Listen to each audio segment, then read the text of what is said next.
ఈ భారతదేశంలో పుట్టాలని మనం ఏమైనా రాసుకొని వచ్చినామా? రాలేదు. ఫలానా కులంలో పుట్టానని చెప్పి రాసుకొని వచ్చినామా? రాలేదు. ఫలానా మతంలో పుట్టుకొని వచ్చామా? రాలేదు. ఇవన్నీ మన కంట్రోల్ లేకుండానే జరుగుతున్నాయి. ఒకవేళ కంట్రోల్ నుండి నేను ఎక్కడైనా పుట్టచ్చు, ఏ కులంలో అయినా పుట్టచ్చు, ఏ దేశంలో అయినా పుట్టచ్చు అంటే నేను ఏం కోరుకుంటా? జపాన్లో పుట్టాలనుకుంటా, లేకపోతే అమెరికాలో పుట్టాలనుకుంటా. ఎందుకంటే అవి ఉన్నత దేశాలు కాబట్టి. ఇక్కడ పుట్టాం కదా. అందుకే నేనేం చెప్తున్నానంటే మనిషిగా పుట్టాం మనం, ముందు మనుషులం, తర్వాత కులాలు, మతాలు, అంతరాలు, విభేదాలు ఇవన్నీ ఏర్పడ్డాయి.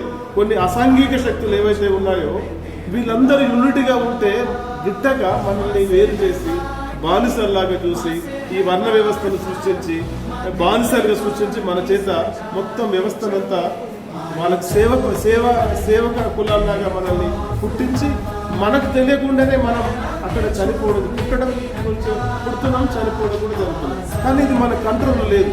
కానీ మనం ఎట్లా ఉండాలని ఆలోచన చేసినప్పుడు మన భారతదేశంలో పుట్టిన మన జాతీయ ఉద్యమకారులు, విప్లవకారులు, ఉద్యమకారులు ఈ దేశం బాగుండాలి, ఈ రాష్ట్రం బాగుండాలని కోరుకున్న ఉద్యమ స్ఫూర్తి ఏదైతే ఉందో ఆ స్ఫూర్తిని మనం అర్థం చేసుకోవాలి.